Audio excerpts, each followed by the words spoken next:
Hello, everybody. My name is John Rae. I'm a blind rights activist from a long way back. The title of this presentation is Building Back Better. Will disabled lives finally be valued? And I think that's the fundamental question. Over the past 4.5 decades that I've been involved in the disability rights movement, many organizations have worked to educate employers and to assist disabled job seekers to find and retain employment. While I assume that all individuals who have been assisted by these efforts appreciate the work of these organizations, and during that period of time, the range of jobs that disabled people in Canada are now performing has increased a bit. Unfortunately, our overall level of employment has only inched up painfully slowly and very gradually and marginally. Our collective dilemma was brought home very dramatically to me when I read the first draft of the National Employment Strategy back in 2018.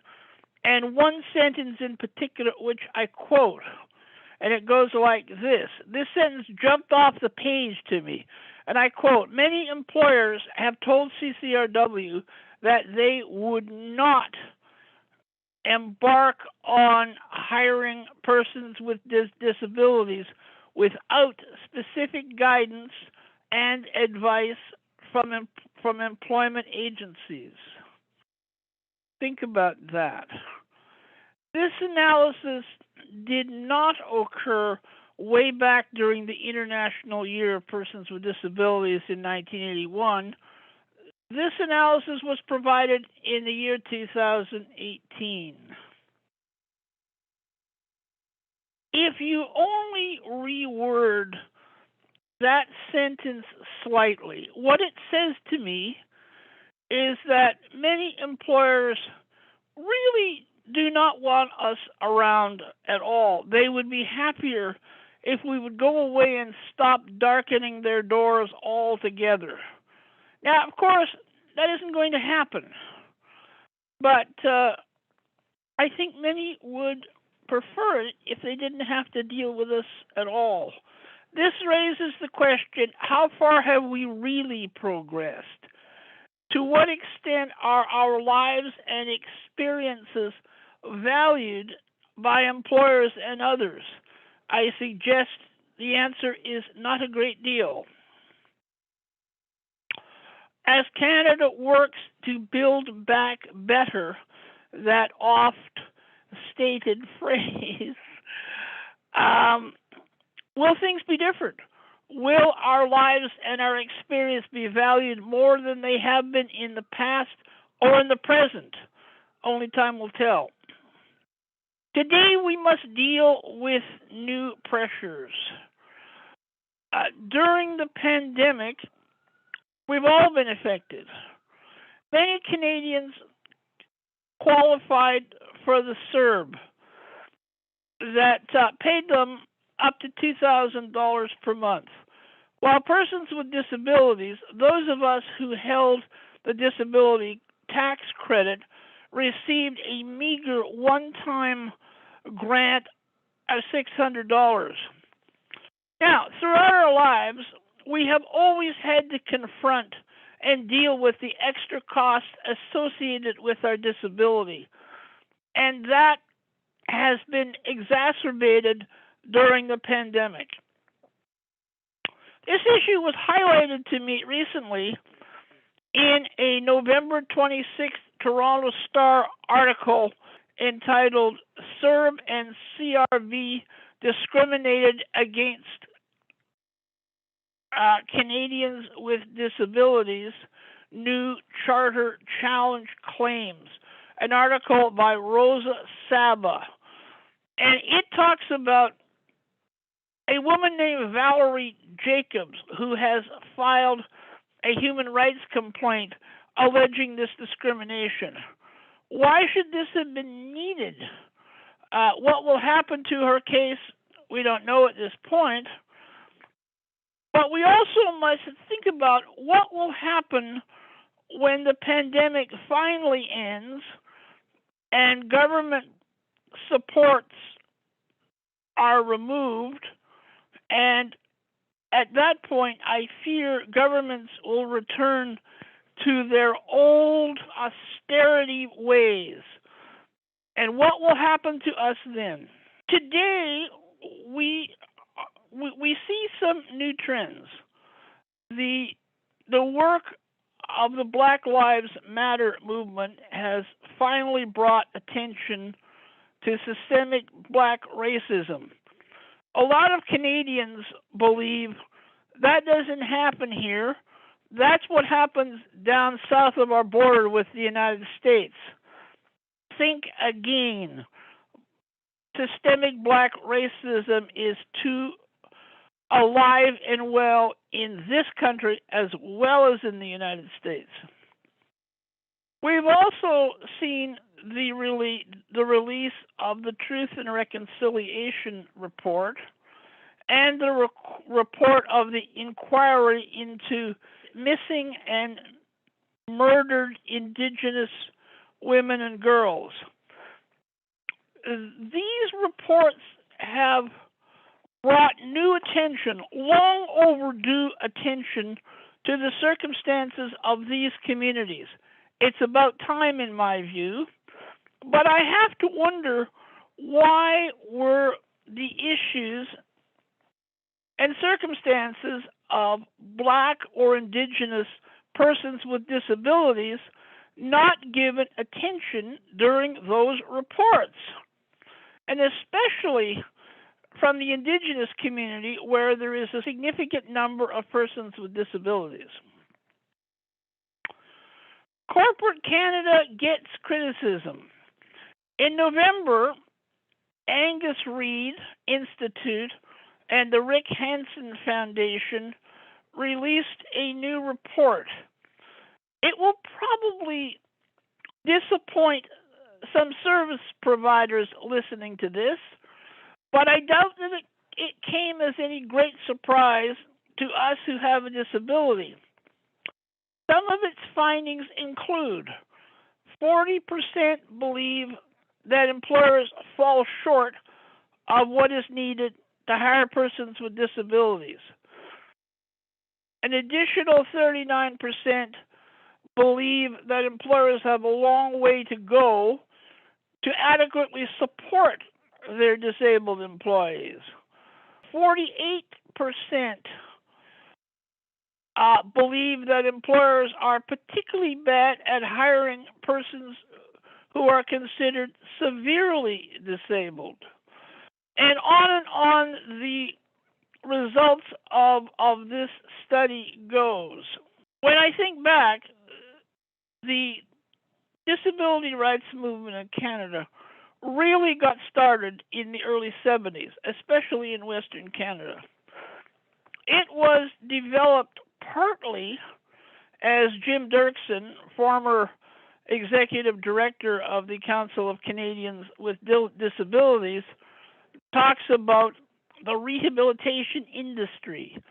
He was talking about organizations, service providers like CNIB, the March of Dimes, and other organizations of that ilk, where we as disabled people are confronted by a bevy of professionals, doctors, social workers, counselors, therapists, and the like, people who are ready to study us, diagnose us, medicalize us, speak for us, make a good living off of us, but rarely give us the opportunity to speak for ourselves or to take meaningful part in decisions that directly affect us.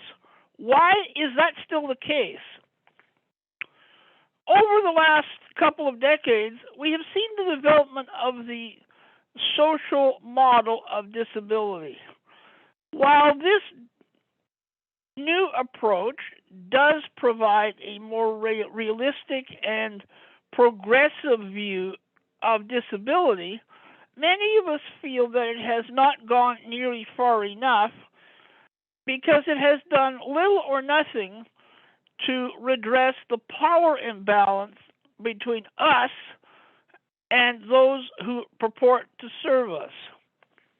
As a result, some of us, including myself, are of the view that a new paradigm is required, one where we see ourselves not just as one other group of stakeholders who may be included at tables, but that we must start seeing ourselves as rights holders, because after all, these decisions affect us, and we must be given a preeminent place at all tables where discussions and decisions about new pieces of legislation, policies, and programs are being discussed.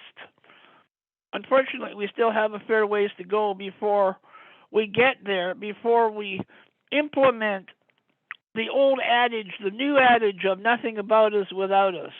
Workers' compensation began in Germany and Britain and came to Canada as a result of the Meredith report. In early 1900s, Sir William Meredith was appointed to head a royal commission. And that report led to what we in the injured workers movement talk about as a historic compromise. That compromise involved employers providing injured workers with reliable benefits in return for workers giving up the right to sue their employers when they became ill or injured at work. There were 6 principles at the head of that historic compromise.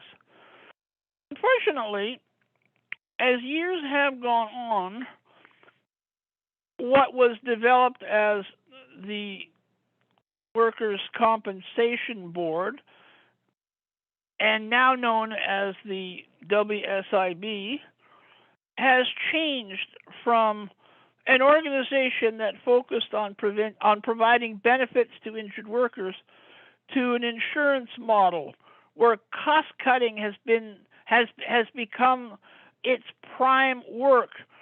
Cost cutting that happens on the backs of injured workers.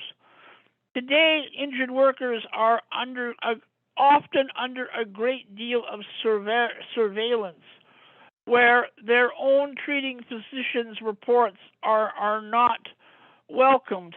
And the most egregious part of all is a practice that I found hard to believe when I first heard about it, and that is deeming. An injured worker's benefits can be reduced by a job that they are deemed to be able to acquire. Never mind that these are phantom jobs and not real jobs. Never mind that these are jobs that the individual doesn't have. They are deemed to be able to get them. And as a result, their benefits are reduced accordingly. I can't think of many more egregious violations of the human rights of disabled people than the practice of deeming. We in civil society often criticize governments for working in silos. And that's understandable because they do. However, if we looked inwardly, if we took an introspective look at how our own organizations operate, I'm afraid we might have to admit that we also work in silos. And that needs to change. We all need to work in a more holistic way. Take the whole business of work. There are those who say, go look and get a job.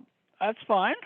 However, if accessible training isn't available, if housing isn't obtainable in the community where a person lives, if accessible technology isn't available, and I assure you that some employers still buy technology that they know isn't usable by everybody.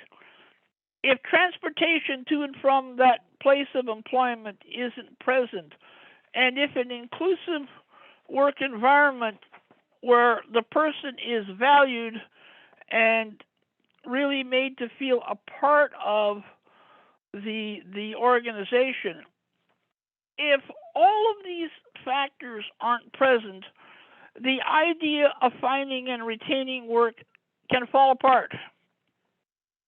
And that's why we all need to work in a more holistic manner. Today, we talk about nothing about us without us.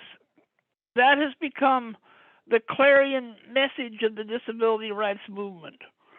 Many organizations talk a good line. Many try to sound like they have become more progressive. Fortunately, some have, but many more talk this talk rather than walking the walk and actually implementing progressive policies that are more inclusive, including persons with disabilities. This conference itself is, in my mind, part of the problem.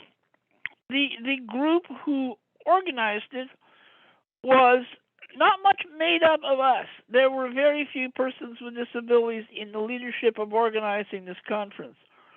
And if we can't walk the talk, if we don't bring more persons with disabilities directly into the leadership of events like this, how can we possibly expect the wider community to do it? We need to lead by example, and that's not happening.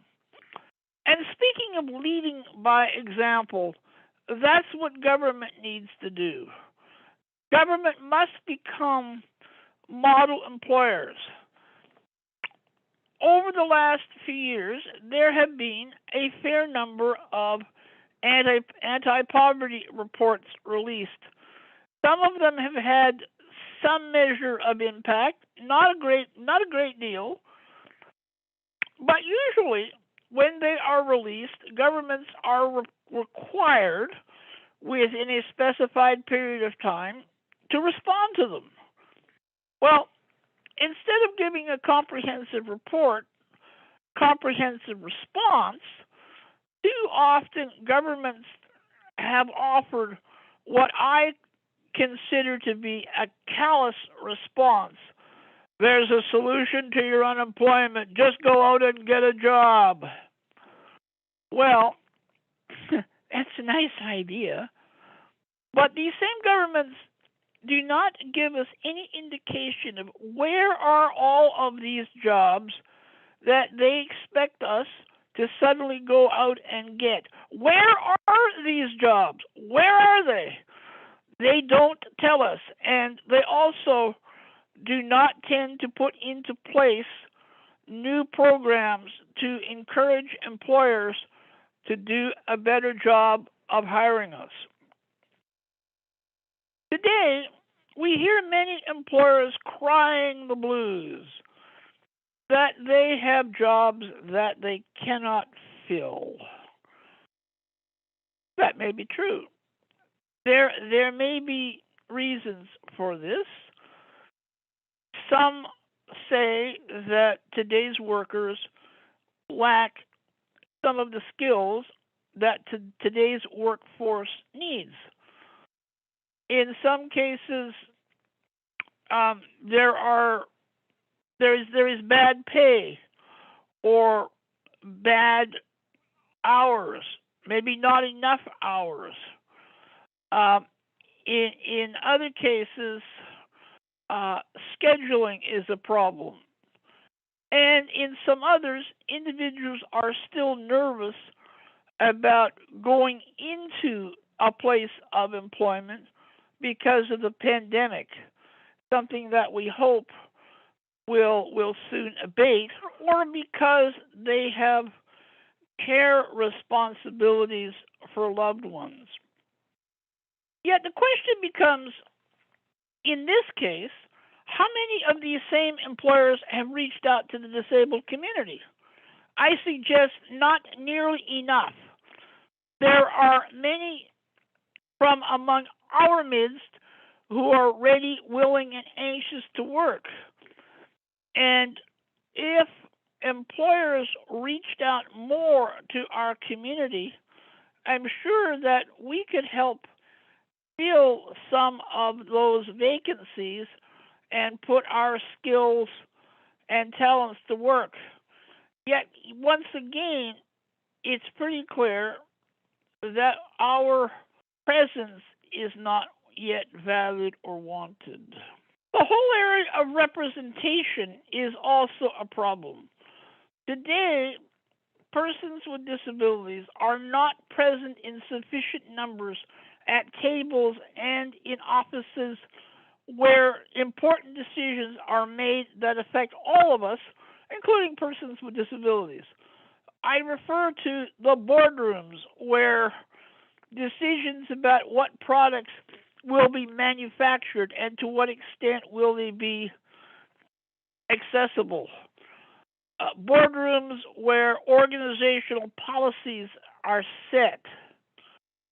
The newsrooms where stories are determined, which ones will be covered, and what slant will be put on those stories. Will they be news stories, or will they be pity-filled public interest stories? And we aren't nearly well enough represented in political party offices where decisions get made about candidates who run and party platforms, nor in municipal planning departments where decisions about community access are made. And perhaps most importantly, we aren't adequately represented in the offices of ministers, provincial and territorial premiers, or the office of the Prime Minister himself. And after all, that's where important public policy decisions are made, decisions that affect all of us. Without us being there, it is very easy for our needs and issues to either be forgotten about or callously ignored. And I have to say, I'm one who suggests both happens. Redressing this imbalance and deficiency and bringing more of us into these organizations and at these levels would do a number of things. It would put some of us to work, and that would help the slow pace at which our employment levels have progressed. But it would also bring needed in-house expertise on disability into those offices where it could be applied to those decisions. And if more and more organizations created policies and especially products, Canada could become the envy of the world as other countries do more to implement their obligations under the UN Convention on the Rights of Disability, a convention which has encouraged many nations around the world to do more than they used to do to assist their own residents and citizens with disabilities. Well, it's time that we wrote a new story. And that's how I want to bring this presentation to a close. I recently received from a friend a TED Talk by a woman named, and I hope I will pronounce her name correctly, Chimamanda Ngozi Adichie. It's a tough one. She is a Nigerian storyteller and author who has written novels, short stories, all kinds of things. When she was young, she became an early reader, and she read stories about stories from Britain and the United States about young children. At the age of 7, she started to write, and her stories contained similar people. They were white skinned and blue eyed. They played in the snow. They ate apples and they talked about the weather. Never mind that she lived in Nigeria and at that point had never left her native country. In Nigeria, there was no snow. They ate mangoes, not apples. And they didn't talk much about the weather because they didn't need to. In addition, her characters drank a lot of ginger beer. Now, remember, she was Nigerian and at that point had never tasted a sip of ginger beer. But she developed a desperate desire to try it. Now, you may be wondering, what in the world does this Nigerian's story have to do with our circumstance? I suggest it has a lot to do. The title of the TED Talk is The Danger of the Single Story. When people are young, impressionable, and vulnerable, when you hear the same story all over the place, when you hear it frequently and consistently, it is easy to become affected by the stories you hear. In our case, as we grow up, too many of us heard the old story, you can't do that. You won't be able to do that. There's no point even trying. Because no one's going to hire you anyway. And as many of us have grown older, we can tell the stories of stacks and stacks of, I wish I could hire you here, but. The buts are almost endless. But the impact of those rejections can be devastating.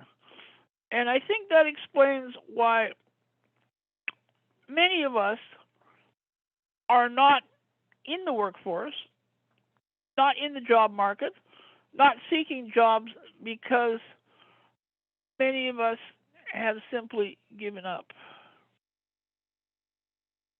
When will our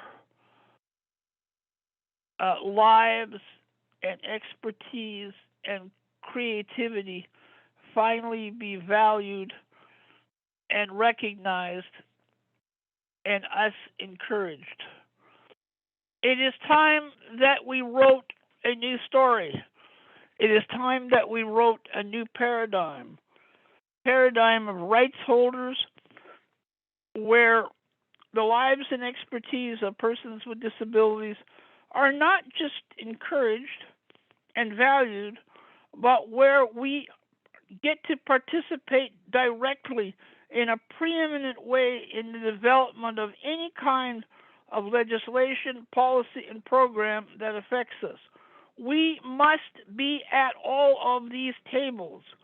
It's time that governments stop turning to service providers to speak for us when we never gave those organizations the right to do so. We have formed our own organizations. And if we can begin writing a new story, there will be hope for future generations of Canadians with disabilities. If we don't do this and change our ways, we run the risk of consigning future generations of Canadians with disabilities to the margins, to the scrap heap of history, as I call it. And that is unnecessary and tragic. We must do a better job, and I leave that to you. I hope the rest of this conference will focus on writing a new story of better days for persons with disabilities. Thank you very much.